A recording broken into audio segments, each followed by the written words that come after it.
तो जी हाँ गाइस, आज हम बात करने वाले हैं कोर्स 1 और 2 में असाइनमेंट क्या क्या है, कब से लिखना है, कितना लिखना है, क्या क्या लिखना है, कब जमा करना है। और उसके बाद दोस्तों फॉर्म भरते समय अगर आपने फीस पेमेंट कर दिया है, आपके अकाउंट से पैसे कट गए पर वो यहाँ दिखा रहा है कि फेल्ड हो गया, तो क्या करें। टीचर आईडी नहीं आई तो फॉर्म भरें या ना भरें, अगर भरें तो कैसे भरें, फॉर्म असाइन होगा या नहीं होगा ये कैसे जानें। अगर आपने गलत डॉक्यूमेंट अपलोड कर दिया है तो क्या करें, क्योंकि एक बहुत बड़ा परिवर्तन एनआईओएस ने किया है साइट में, उसको भी जानेंगे कि कैसे गलत डॉक्यूमेंट को आप सही कर सकते हैं। तो सबसे पहले बात करते हैं असाइनमेंट कब से लिखें और कब तक जमा करना है। देखिए, असाइनमेंट लिखने का जो टाइम है वो 9 हफ्ते से लेकर 21 हफ्ते यानी 24 जनवरी से 24 अप्रैल तक है, और 22वें हफ्ते में यानी 24 अप्रैल के बाद इसको जमा करना है। पर इतना ध्यान रखिए, इसी बीच में आपको स्कूल एक्सपीरियंस का काम करना है, जिसमें 40 लेसन प्लान, पोर्टफोलियो का विकास, रिफ्लेक्टिव जर्नल, ये सारी चीज़ें भी लिखनी है। तो बर्डन ज़्यादा बढ़े इससे अच्छा ये है कि जब असाइनमेंट आ ही चुका है तो आप उसे लिख लीजिए। 25 दिसंबर के बाद स्टडी मटेरियल भी आपको मिल जाएगा। ऐसे में मैं रिकमेंड करूँगा कि जनवरी की छुट्टियों में इसको लिखना शुरू कर दीजिए और आराम से जनवरी लास्ट तक असाइनमेंट खत्म हो जाएगा। अब दोस्तों बात करते हैं कि असाइनमेंट कितना पेज का लिखना है और कैसे लिखना है। देखिए, असाइनमेंट लिखने से पहले आप हर असाइनमेंट का एक एक इंडेक्स बना लीजिए, और असाइनमेंट के लिए मैक्सिमम वर्ड्स की लिमिट नहीं है ना मिनिमम वर्ड्स की लिमिट है, पर मिनिमम 500 शब्दों में लिखिए, यानी एक असाइनमेंट 10 पेज में हो जाना चाहिए। कुल 60 पेज असाइनमेंट आपको लिखना है। ये सब चीज़ें मैं आपको अवेलेबल करा दूंगा, आप मेरे व्हाट्सएप ग्रुप से जुड़ जाइए, सारी चीज़ें मिल जाएंगी। अब बात करते हैं कोर्स 1 का असाइनमेंट। देखिए, इसमें दो चीज़ें आपको, दो टास्क चुनना है। पहला है विभिन्न सामाजिक आर्थिक पृष्ठभूमि के बच्चों के साथ एक दिन बिताएं, उनकी शारीरिक, भावनात्मक, सामाजिक, भाषाई, सांस्कृतिक और धार्मिक विकास के आधार पर अवलोकन रिपोर्ट तैयार करें। दूसरा है विभिन्न अधिगम क्षेत्रों में विद्यार्थियों के सीखने की कठिनाई की पहचान करें तथा उनके संभावित कारणों सहित व्यक्तिगत हस्तक्षेप की योजना, केस स्टडी बताइए, वो तैयार करें। और तीसरा है विभिन्न सामाजिक, सांस्कृतिक एवं आर्थिक पृष्ठभूमि के 4-5 अभिभावकों का साक्षात्कार लेकर पालन पोषण की पद्धतियों पर रिपोर्ट तैयार करें। तो दूसरा और तीसरा बेहद आसान है, मैं तीसरे वाले पर आपको नोट्स प्रोवाइड करा दूंगा, असाइनमेंट पूरा लिख के दे दूंगा, आप उसको लिख लीजिएगा। चौथा है पालन पोषण एवं बाल्यावस्था से संबंधित कम से कम 10 समाचार पत्र लेखों का संकलन कर उनका समालोचनात्मक विश्लेषण करें। ये भी आसान है, इस पर भी मिल जाएगा। अपनी कक्षा में बच्चों में पंचकोशीय विकास को बढ़ावा देने के लिए एक उपयुक्त गतिविधि का निर्माण करें। खेलते हुए बच्चों का अवलोकन कर उनके सहयोग और भावनात्मक अभिव्यक्ति, जीत हार पर प्रतिक्रिया एवं संघर्ष समाधान पर रिपोर्ट लिखें। और सातवां है कक्षा कक्ष में सीखने पर सांस्कृतिक भिन्नताओं के प्रभाव विषय पर चिंतनात्मक निबंध लिखें। तो इसमें जो टास्क 4 और टास्क 7 है, इस पर आपको मैं PDF दे दूंगा, असाइनमेंट पूरा लिख के दे दूंगा, एज इट इज़ आप उसको लिख करके जमा कर सकते हैं। ये देख भी सकते हैं आप, जो कोर्स 1 का child development and education physiology में ये सारी चीज़ें हैं। कोर्स 2 जो है पाठ्यक्रम शिक्षण विधि और मूल्यांकन, इसमें पहला असाइनमेंट है राष्ट्रीय शिक्षा नीति 2020 के समालोचनात्मक विश्लेषण करें तथा बुनियादी एवं प्रारंभिक स्तर पर इसके प्रभाव की चर्चा करें। इस पर मैं आपको PDF उपलब्ध करा दूंगा। दूसरा है किसी नवाचारी विद्यालय का भ्रमण कर शिक्षण अधिगम प्रक्रिया पर रिपोर्ट तैयार करें। ये भी बहुत आसान है, इस पर भी मैं आपको असाइनमेंट लिख करके उपलब्ध करा दूंगा। और तीसरा है विद्यालय पाठ्यक्रम में भारतीय ज्ञान परंपरा के समावेशन पर की संभावनाओं पर निबंध लिखिए। ये भी आसान है, लेकिन मैं पहले और दूसरे पर उपलब्ध करा दूंगा। चौथा है बुनियादी एवं प्रारंभिक स्तर के पाठ्यचर्या, लक्ष्यों एवं दक्षताओं की तुलना करें। ये भी ठीक है। किसी एक विषय के लिए अधिगम प्रतिफल और गतिविधियां तैयार करें। ये मैं इस पर 5वें वाले पर भी आपको नोट्स दे दूंगा, यानी असाइनमेंट लिख करके दे दूंगा। और छठा भी आसान है, 5 अभिभावकों का साक्षात्कार लेकर विद्यालय से उनकी अपेक्षाओं पर रिपोर्ट लिखें। ये बेहद आसान है। और एक है जो अंतिम है, परख रिपोर्ट कार्ड डाउनलोड कर 3 विद्यार्थियों के नमूना रिपोर्ट कार्ड भरें। ये सबसे आसान है, 7वां वाला, तो इस पर भी आपको उपलब्ध मैं करा दूंगा। अब ये आप देख सकते हैं जो कोर्स 2 का असाइनमेंट है। इसके बाद दोस्तों सबसे बड़ी बात आती है कि फॉर्म भरते समय पैसे तो कट गए पर स्टेटस फेल्ड दिखा रहा है एनआईओएस की साइट पर, तो क्या दोबारा पेमेंट करना पड़ेगा? तो देखिए, दोबारा पेमेंट करने की कोई आवश्यकता नहीं है। यदि आपने एक बार पेमेंट कर दिया है और आपके अकाउंट से पैसे कट चुके हैं, तो एक तरीका है जिसके माध्यम से आप अपना पेमेंट का स्टेटस ठीक कर सकते हैं और एकदम ठीक हो जाएगा। तो बिल्कुल भी परेशान मत होइए। आइए जानते हैं कौन सा वो तरीका है जिसके थ्रू आप अपना पेमेंट स्टेटस ठीक कर सकते हैं। सबसे पहले आप ब्रिज कोर्स की साइट पर आ जाएंगे और जैसे ही आप लॉगिन करेंगे तो नीचे मेन्यू का बटन, उस पर क्लिक करेंगे और लॉगिन कॉर्नर में चले जाएंगे।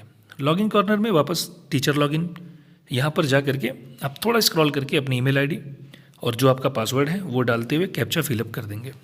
कैप्चा फिलअप करने के बाद आपको लॉगिन कर लेना है। और जैसे ही दोस्तों आप लॉगिन करेंगे तो आपके सामने एक जो पेमेंट आपने किया है ना उसका पूरा डेटाबेस खुल के आ जाएगा। तो देखिए application status verification pending eight state nodal officer, चूँकि ये एप्लीकेशन वेरीफाई हो गया है, इसके नीचे है पेमेंट स्टेटस। तो जैसे ही payment status view payment status पे क्लिक करेंगे तो देखिए एक स्टेटस इसमें फेल्ड था, तो फेल्ड वाले को थोड़ा स्क्रॉल करके आगे आएंगे तो आप देख सकते हैं ऊपर है डाउनलोड और नीचे है अपडेट स्टेटस। अपडेट स्टेटस पर क्लिक कर दीजिए। जैसे ही आप अपडेट स्टेटस पर क्लिक करेंगे NIOS फिर से डेटा फेच करना शुरू कर देगा।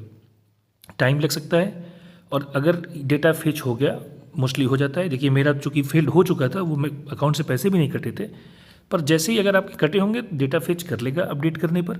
थोड़ा टाइम भी लग सकता है, और उसके बाद एक कन्फर्मेशन मेल भी आपको मिल जाएगा। तो जैसे देखिए अभी मैंने जैसे ही अपडेट स्टेटस पर क्लिक किया था तो थोड़ी देर में मुझे एक मेल आ जाएगा। अब आपको मैं मेल खोल के दिखा रहा हूँ जो उन्होंने मेल मुझे भेजा है।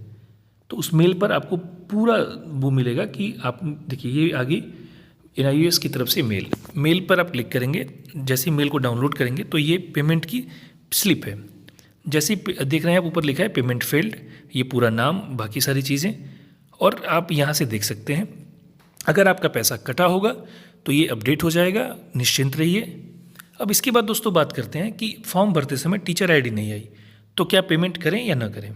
देखिए यदि यूडाइस वेरीफाई होते ही टीचर ID नहीं भरी गई है या नहीं आई अपने आप, तो भी परेशान नहीं होना है। आपको स्कूल लॉगिन करके चेक कर लेना है कि फॉर्म आपका अनअसाइन है या असाइन हो चुका है, यानी आपके स्कूल पर चला गया है या नहीं गया है। यदि चला गया है तो दिक्कत नहीं है, आप फॉर्म भर लीजिए। अब कुछ लोग साथी कह रहे हैं कि सर हमने तो यूडाइस सही भरा था, वेरीफाई भी किया, पर फॉर्म में यूडाइस गलत आ रहा है। उससे भी कोई दिक्कत नहीं है, बस आप स्कूल लॉगिन में चेक करिए कि आपका फॉर्म अनपेड में दिखा रहा है या नहीं। अगर दिखा रहा है तो एकदम बिल्कुल भी परेशान होने की ज़रूरत नहीं है, आप आराम से पेमेंट करिए। वो धीरे धीरे टेक्निकल ग्लिच की वजह से ऐसी समस्याएं हो जा रही हैं, वो सही हो जाएगा। और रहा सवाल टीचर ID नहीं आने का, उससे कोई भी दिक्कत नहीं है। वो कॉलम मैंडेटरी नहीं है, आप स्वैच्छिक हैं और वो अपने आप ले लेता है। अगर आपका नहीं भी ले रहा है तो फिर एक बार बस चेक कर लीजिए। अगर आपके स्कूल लॉगिन में आपका डेटा शो हो रहा है अनपेड एप्लीकेशन, तब तक पे मत करिएगा। आइए देखते हैं कैसे आप इसको चेक करेंगे। तो सबसे पहले दोस्तों फिर से ब्रिज कोर्स की साइट पे आ जाएंगे, और ब्रिज कोर्स की साइट में इस बार हम आ जाएंगे स्कूल लॉगिन में। स्कूल लॉगिन में आने के बाद अपना यूडाइस कोड इंटर कर देंगे, और मोबाइल नंबर दोस्तों वो वाला भरना है जो यूडाइस से लिंक है। हालांकि आप कोई भी नंबर भरेंगे तो OTP उसी नंबर पर जाएगी जो आपके यूडाइस से लिंक है। मान लीजिए अगर आप गलत भी भर देंगे ना तो भी OTP उस नंबर पर नहीं जाएगी, जाएगी उसी पर जो लिंक है। इसीलिए बार बार कुछ लोगों को OTP नहीं भी मिल पा रही है। तो ठीक है, UDISE code OTP mobile number भर के और जो भी कैप्चा दिया है कैप्चा फिलअप करके सेंड OTP पर क्लिक कर देंगे तो आपके मोबाइल पर एक OTP प्राप्त हो जाएगी। तो जो वेरीफाई कोड है यानी जो नीचे कैप्चा दिया है कैप्चा फिलअप कर लेंगे, और जो आपके फ़ोन पर OTP आई है उस OTP को यहाँ पर लिख लेंगे। जैसे ही OTP फिलअप करेंगे, OTP फिलअप करने के बाद वेरीफाई एंड लॉगिन वाले ऑप्शन पर क्लिक कर देना है। जब आप वेरीफाई एंड लॉगिन पर क्लिक करेंगे तो देखिए अनपेड एप्लीकेशन, ये तो जिनका है उनका एप्लीकेशन पेड हो चुका है, पर अनपेड एप्लीकेशन में अगर आपका एक दिखा रहा है तो मान लीजिए कि एकदम ठीक है, बिना टीचर ID के भी आप पेमेंट करके आगे बढ़ जाइए, कोई दिक्कत नहीं होने वाली। फिर आप आराम से स्कूल लॉगिन खोल करके और यहाँ से उसको वेरीफाई कर लीजिए। देखिए डैशबोर्ड पर भी आप चेक कर सकते हैं पेड एप्लीकेशन और अनपेड एप्लीकेशन। तो अभी आपने अगर पेमेंट नहीं किया है, अनपेड में शो हो रहा है, तो कोई दिक्कत नहीं है दोस्तों। ये मैं बार बार कह रहा हूँ, कोई दिक्कत यहाँ पे नहीं होने वाली है। अब एक चीज़ दोस्तों बहुत इंपॉर्टेंट चीज़ है, वो आ रही कि अगर मान लीजिए एक आपने गलत डॉक्यूमेंट अपलोड कर दिया, मार्कशीट की जगह अपॉइंटमेंट लेटर कर दिया, या कोई भी डॉक्यूमेंट गलत अपलोड हो गया, तो क्या करें। तो देखिए उसके लिए बहुत बड़ा सुधार किया गया है, NIOS ने अपनी साइट पर सुधार किया है। आप प्रिंसिपल लेवल से उसको रिजेक्ट कर सकते हैं, आपको 100% फिर से डॉक्यूमेंट अपलोड करने का ऑप्शन मिल जाएगा। तो ये नया एक सुधार किया गया है NIOS की तरफ से, पहले ये नहीं था। इसलिए जब कोई पूछता था तो हम लोग भी हिचकिचाते थे ये बात कहने में कि आप प्रिंसिपल लेवल से रिजेक्ट करा लीजिए, लेकिन अब आप आराम से रिजेक्ट कर सकते हैं। आइए देखते हैं क्यों और कैसे। तो जैसे देखिए ये फिर वही लॉगिन है, स्कूल लॉगिन में डैशबोर्ड देख सकते हैं, एप्लीकेशन बाय स्टेटस। तो देख सकते हैं पहला है verification pending at school principal level, दूसरा है document required by school principal, और तीसरा है रिजेक्टेड बाय स्कूल प्रिंसिपल। तो रिजेक्टेड बाय स्कूल प्रिंसिपल पे आप जाएंगे तो दिखाएगा कि देखिए री अपलोड नीडेड। तो कौन से डॉक्यूमेंट आपको री अपलोड करने हैं, तो वो आपकी जो डैशबोर्ड है उसमें दिखाएगा, आपको वो री अपलोड करने पड़ेंगे। और फिर देखिए इसके नीचे लाइट ब्लू में वेटिंग फॉर री अप्रूवल। तो जैसे ही आप रीअपलोड करेंगे तो प्रिंसिपल के पास फिर से वो फॉर्म आ जाएगा और प्रिंसिपल को वो फिर से रीअप्रूव करने के लिए बोलेगा कि क्या आप इसको रीअप्रूव करना चाहते हैं। अगर वो फिर से रीअप्रूव करेंगे तभी आपका फॉर्म फाइनली सबमिट होगा। धन्यवाद दोस्तों, थैंक यू सो मच।